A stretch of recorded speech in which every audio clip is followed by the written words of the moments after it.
அஸ்ஸலாமு அலைக்கும் வரஹ்மத்துல்லாஹி வபரகாத்துஹு. என் பிரியமுள்ள சகோதரர்களே, இந்த உலகம் ஒரு தற்காலிக வாசஸ்தலம் மட்டுமே. நாம் அனைவரும் அல்லாஹுவிடம் திரும்ப வேண்டியவர்கள்.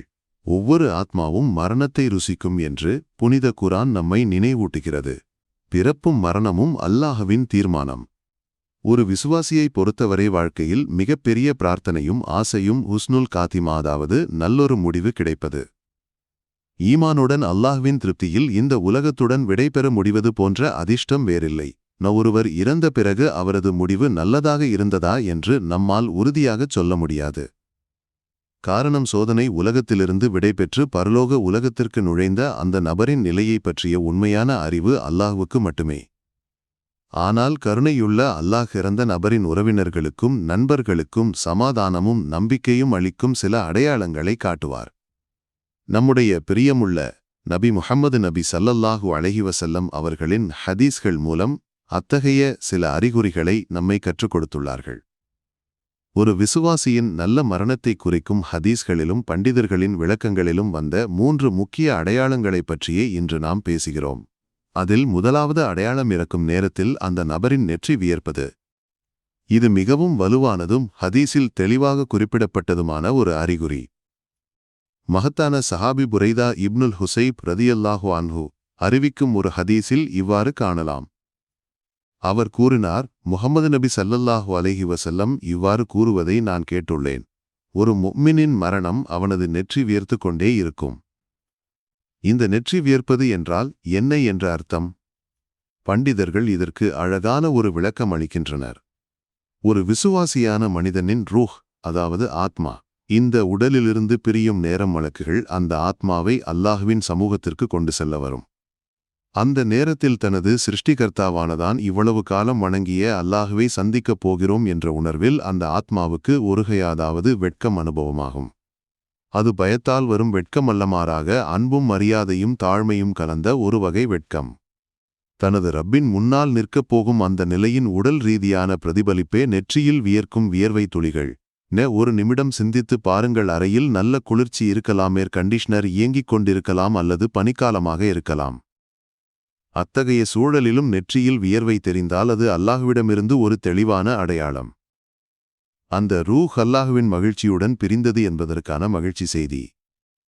அதனால்தான் இறந்த நபரின் நெற்றியில் வியர்வை கண்டால் தக்பீர் சொல்லி மகிழ்ச்சி வெளிப்படுத்த பண்டிதர்கள் கூறுகின்றனர்.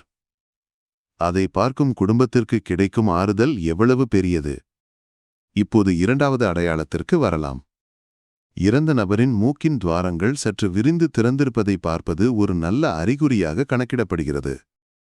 ஏன் இது நடக்கிறது? ஒரு விசுவாசியின் ஆத்மாவை கொண்டு செல்ல வருவது ரஹ்மத்தின் மலக்குகள். அவர்கள் வெறும் கையுடன் வருவதில்லை. சுவர்க்கத்திலிருந்து கஃன் துணியும் சுவர்க்கியமான வாசனை பொருட்களுமாக வருவார்கள். ஆத்மா உடலிலிருந்து பிரியும் அந்த நொடிகளில் அந்த அறை முழுவதும் சுவர்க்கத்திலிருந்து வாசனை நிரம்பும். அந்த ஆத்மா அந்த வாசனையை ருசிக்கும். அந்த ஆனந்தத்தில் அந்த சுவர்க்கிய வாசனையை இன்னும் ஒருமுறை உள்ளிழுக்கும் விதமாக அந்த நபரின் மூக்கின் துவாரங்கள் சற்று விரிந்துவிடும். இது அந்த ஆத்மாவுக்கு கிடைத்துக் கொண்டிருக்கும் சுவர்க்கிய வரவேற்பின் ஒரு உடல் ரீதியான அடையாளம்.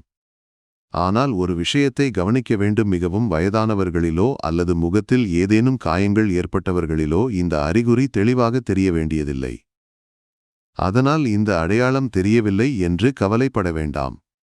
ஆனால் இந்த அறிகுறியை பார்த்தால் அது அந்த நபரின் நல்ல முடிவிற்கான ஒரு நற்சூசகமாக நம்மால் கருதலாம். இப்போது மூன்றாவது அடையாளம், இறந்த நபரின் முகத்தில் உள்ள பிரசன்னதை. குறிப்பாக 2 கன்னத்தோடுகளும் ஒட்டி போகாமல் துடித்து நிற்பது ஒரு நல்ல அறிகுறி. முகம் இதயத்தின் கண்ணாடி என்று நாம் சொல்வதில்லையா? ஒரு நபரின் மரணம் எப்படி இருந்தது என்று ஒரு அளவிற்கு அந்த முகத்தில் பிரதிபலிக்கும். ஒரு விசுவாசிக்கு மரண நேரத்தில் அவனது சுவர்க்கத்தில் உள்ள இருப்பிடத்தை காட்டப்படும் என்று ஹதீஸ்களில் வந்துள்ளது. தனக்கு கிடைக்கப் போகும் அனுகிரகங்களை காணும்போது, அல்லாஹ்வின் பாவமன்னிப்பு உறுதியாகும்போது அந்த ஆத்மா மகிழும். அந்த மகிழ்ச்சியும் திருப்தியும் அந்த முகத்தில் ஒரு ஒளியாக, ஒரு புன்னகையாக, ஒரு பிரசன்னதையாக பிரதிபலிக்கும். அதன் பகுதியாகவே கன்னங்கள் சுருங்கி கிடக்காமல் உயிருடன் இருக்கும்போது போல துடித்து நிற்கும்.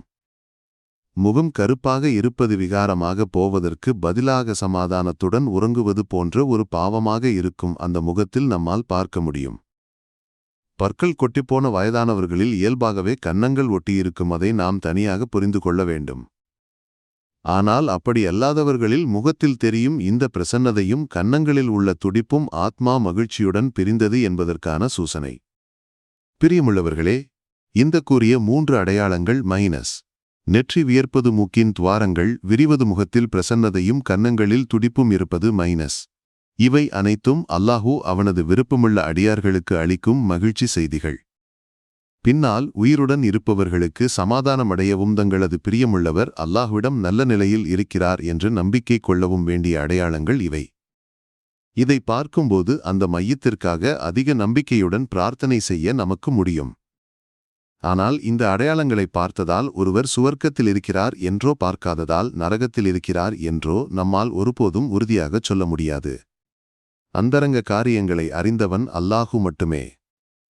நமது கடமை மற்றவர்களின் மரணத்தில் அடையாளங்களை தேடுவதை விட நமக்கு ஒரு நல்ல மரணம் கிடைக்க வேண்டி நமது வாழ்க்கையை ஒழுங்குபடுத்துவதே. ஈமானில் வாழ்ந்து தக்வாவுடன் அல்லாஹுவை பயந்தவனது திருப்தியில் ஈடுபட்டு இந்த உலகத்துடன் விடைபெற நாம் ஒவ்வொருவரும் முடிய வேண்டும். அல்லாஹு நம்மை அனைவரையும் ஹுஸ்னுல் காதிமா அளித்து அருள் புரியட்டும். நமது பிரியமுள்ளவர்களுடன் அவனது ஜன்னத்துல் ஃபிர்தௌஸில் ஒன்றாக கூட நாதன் உதவட்டும். ஆமீன். அஸ்ஸலாமு அலைக்கும் வரஹ்மத்துல்லாஹி வபரகாத்துஹு.